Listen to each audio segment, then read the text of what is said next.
Bonjour, Bruno Abonné. Je devrais dire buongiorno, non? Oui, buongiorno. Alors, vous êtes le chef de l'établissement de l'Institut international Saint-Dominique, qui est à Rome. C'est pour ça que je disais buongiorno, avec mon italien déplorable. Je suis impressionné. Ah bon? Vous l'avez prononcé de la façon qu'il fallait. On aurait dit que vous avez passé votre collège et votre lycée parmi nous. Alors, c'est un établissement assez ancien, qui a 60 ans, je crois. C'est ça, qui va fêter précisément ses 60 ans en 2021. Oui. En fait, les travaux ont commencé à la fin des années 50 et ça a été des travaux d'envergure puisqu'on parle d'un espace qui est d'à peu près 45 000 m². Et donc, la première rentrée scolaire a eu lieu en septembre 1961. D'accord. Mais les choses changent, et les choses changent énormément cette année, dans la nouvelle rentrée scolaire. Oui, c'est-à-dire qu'on renoue avec la tradition primordiale, j'ai envie de dire, des fondations de cet institut, puisque ça a d'abord été un pensionnat pour les jeunes filles de la noblesse italienne, vaticanaise, d'Italie. Et puis les années évoluant, on a accueilli la mixité, on a homologué aussi l'établissement auprès de l'AEFE. Et voilà, nous... L'AEFE, c'est l'enseignement du français à l'étranger. L'Agence de l'enseignement du français à l'étranger, qui est un réseau qui comprend à peu près 500 écoles dans le monde. Et nous constituons, nous, le premier internat sur la zone Europe, pouvant accueillir au collège et au lycée des élèves non seulement du réseau, mais de la métropole ou autre. Et donc, on a fermé... Il y a combien d'élèves?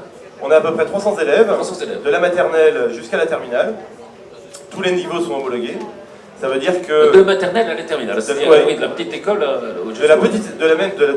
dès 15 mois. Dès 15 mois, voilà. Ah, c'est incroyable. Jusqu'au bac. Ouais. Et donc, tous les niveaux sont homologués, ce qui fait que vous suivez une scolarité à Rome comme si vous la suiviez à Paris, à Cergy ou à Marseille. C'est ça, pour les Français, ce sont les programmes français. Ce sont les programmes français reconnus par l'éducation nationale, dirons-nous. Donc, il y a évidemment des élèves qui viennent du monde entier, Oui. dans votre établissement, et beaucoup quand même de francophones. Alors beaucoup de francophones, puisque la langue principale de communication et d'enseignement est le français, bien entendu. D'accord. Mais la réalité du public que nous recevons fait que nous accueillons à chaque rentrée à peu près une quarantaine de nationalités différentes, appartenant en grande majorité au monde de la francophonie, mais pas que, puisque de plus en plus d'anglophones, notamment, qui gravitent autour de la zone où se situe l'Institut, et bien nous choisissent pour notre capacité à les faire basculer progressivement, mais assez rapidement, dans une francophonie maîtrisée, leur permettant de suivre les programmes de l'enseignement français qu'ils viennent choisir. Et qui viennent de suivre à Rome. Alors, il y a un campus, vous disiez le nombre d'hectares ou de mètres carrés qui est énorme. C'est un campus absolument énorme, en effet, qui se situe au nord de Rome. Ouais. On est à peu près à 10 km du Palais Farnèse. Et ça permet d'avoir dans un même espace, clos, sécurisé, des espaces verts où où on peut trouver évidemment des infrastructures sportives comment dirais-je, naturelles, puisqu'on est au cœur aussi d'une réserve naturelle qui s'appelle l'Inseguoreta. Et puis le bâtiment lui-même permet d'accueillir, en plus de nos 300 élèves, une cinquantaine d'internes à la rentrée prochaine, en chambre individuelle ou double. Ça c'est nouveau ou pas? Ça c'est nouveau. Ah, c'est tout nouveau, hein? Enfin, il est nouveau dans sa capacité d'accueil. D'accord, 50. 50, on peut même en 2 ans franchir le palier des 100 internes. Mais nous souhaitions, avant de réouvrir, leur donner à ces chambres notamment et au campus en lui-même un nouvel élan, une nouveauté. Et donc voilà, on a fait en sorte que les normes soient bien en règle et que le confort soit au rendez-vous. Donc on parle de chambres donc vous y allez par tranche, si je peux dire, enfin 50 Exactement. 50 et puis ça ira. Alors les élèves, les externes, je suppose que ce sont des enfants de gens qui habitent Rome, qui sont souvent peut-être dans des ambassades, dans ce genre de métier, c'est ça? Alors les élèves, oui, viennent... alors pour ce qui est des Français, on est clairement sur un public qui soit est installé à Rome depuis toujours, On a des Français expatriés à Rome qui se sont installés à Rome, qui sont même parfois devenus italiens. Oui. Oui. Et puis on a tout le réseau, alors des ambassades francophones, c'est vrai, Afrique, Canada, Liban, et puis toutes ces organisations internationales comme la FAO, le World Food Programme, qui ont des ressortissants avec une mobilité de 3 à 4 ans. Et l'internat, justement, il va s'ouvrir à des gens qui habitent ailleurs, je suppose, Paris, Marseille, enfin, n'importe où, enfin, en France par exemple, et qui veulent placer leurs enfants dans cette école formidable. En fait, il permet de répondre à deux demandes principales. La première, c'est de répondre au problème que peut poser la mobilité des parents qui, par leur fonction, sont appelés à, tous les 2-3 ans, à changer d'endroit. Et ne voulant pas chahuter, je dirais, la scolarité de leurs enfants. Ils permettent, en les laissant à l'internat, ils permettent à leurs enfants de poursuivre sur une scolarité qui est la même et qui est régulière, cadrée. Et puis il y a ceux qui, et ils sont de plus en plus nombreux, choisissent de faire vivre à leurs enfants l'expérience de l'international. Rome, l'International Campus Rome, qui est donc le nom de notre internat, est à 2 heures de Paris. Oui, porte à porte, vous êtes en 2 heures à l'internat. Et nous avons une capacité d'accueil sur 5 jours et aussi sur 7 jours. Donc vous pouvez envoyer vos enfants et ils rentrent à la maison à chaque vacances scolaires et ils reviennent à chaque rentrée de ces vacances. Donc voilà, on a adopté des formules qui permettent de répondre à ces deux besoins et qui sont deux besoins croissants.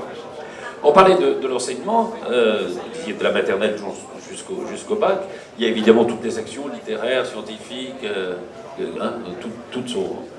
Alors, c'est tout un ensemble de dispositifs, en effet, qu'on regroupe sous le terme d'éducation intégrale. C'est-à-dire que la vie en communauté, j'ai envie de dire, accentuée par la vie en internat, fait qu'on s'adresse à l'ensemble des dimensions de la personne chez l'enfant.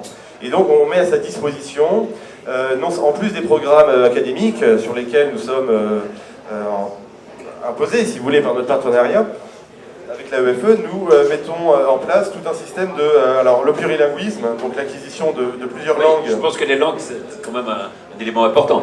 C'est un élément important déjà parce que c'est une réalité qui s'impose à tous. Dès la toute petite section, il faut rappeler que la maternelle de l'enseignement français est une classe d'enseignement, ce qui n'est pas le cas des systèmes anglophones. Alors donc, on insère dès la maternelle de l'enseignement de l'anglais, de l'italien évidemment, de façon ponctuée et équilibrée, qui fait que nos élèves en général sortent avec le diplôme du bac en maîtrisant au moins 4 langues, si ce n'est 5 langues. Ah oui, ça c'est une réalité qui n'est absolument pas... contestable. Oui c'est ça, incontestable. Ouais, incontestable. À cela s'ajoute évidemment tout ce qui fait la richesse de notre institut en termes de capacité d'accueil d'événements culturels. Nous accueillons des événements organisés par l'ambassade ou les conseillers consulaires, comme ça a été le cas en octobre. On organise avec des partenariats avec des universités canadiennes, comme on va le faire pour la francophonie qui fête ses 30 ans au mois de mars prochain. Donc deux jours de colloque sur les regards croisés de la francophonie sur la biodiversité et le développement durable. On installe aussi dans le périmètre immédiat de nos élèves toute une série d'initiatives comme des jardins pédagogiques ou des espaces verts avec lesquels ils interagissent pour faire du bien-être une réalité au quotidien. Voilà. Il faut qu'ils soient acteurs de ce qui construira leur parcours et leur entrée dans le monde du travail de façon ouverte, équilibrée et surtout très dynamique. Je suppose qu'il y a aussi des sorties à Rome qui sont organisées, non? Absolument. Alors si on pense à nos internes... Parce que je vois par exemple, il y a le Colisée, qu'on voit, dans votre brochure, et ça donne envie, évidemment. Ça donne absolument envie. Alors il y a tout ce qui se trouve autour de l'Institut, où on est plus dans disons un rapport à la ville de Rome, dans son aspect naturel, grands espaces, et puis il y a évidemment tout l'aspect historique. Et là, j'ai pas besoin de faire le guide ce matin, mais oui, on voit à peu près. Nos élèves chaque week-end iront visiter Rome dans tous ses aspects. Ils seront guidés dans ces démarches et puis amenés. Et je parle même de nos externes. Bien sûr. Chaque semaine, c'est au moins une classe qui se rend à Rome pour étudier son programme. On accueille d'ailleurs des classes qui viennent de France à l'Institut pour visiter Rome dans le cadre de voyages pédagogiques, soit qu'ils organisent, soit que nous organisons pour eux, et pour cela bénéficient des chambres de l'internat que nous avons. Ouais. Le corps enseignant, il vient d'où?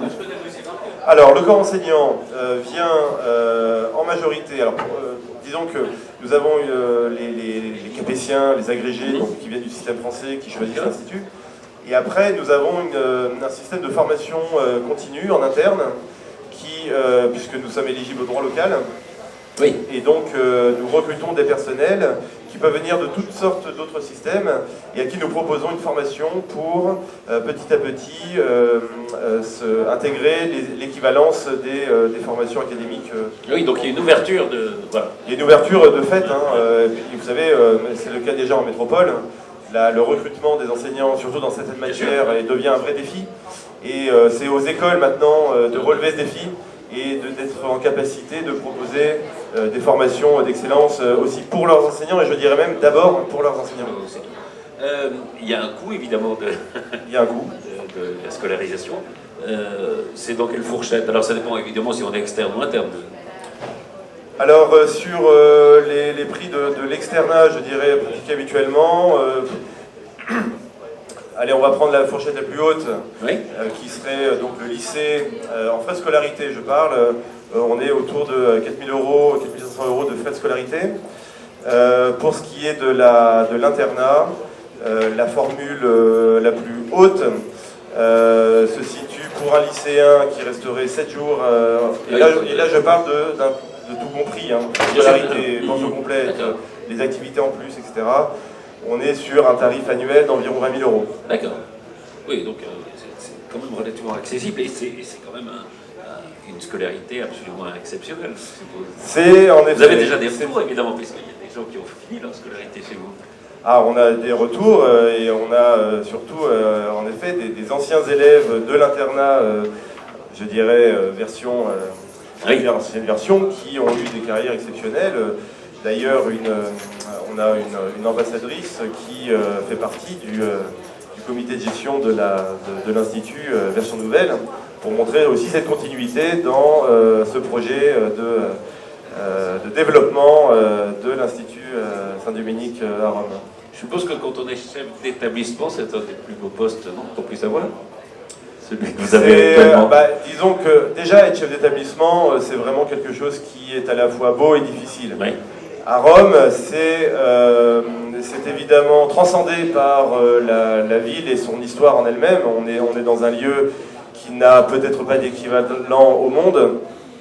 Maintenant, le défi est énorme puisque, disons-le, la concurrence internationale au niveau de l'enseignement nous met parfois en face de défis nouveaux.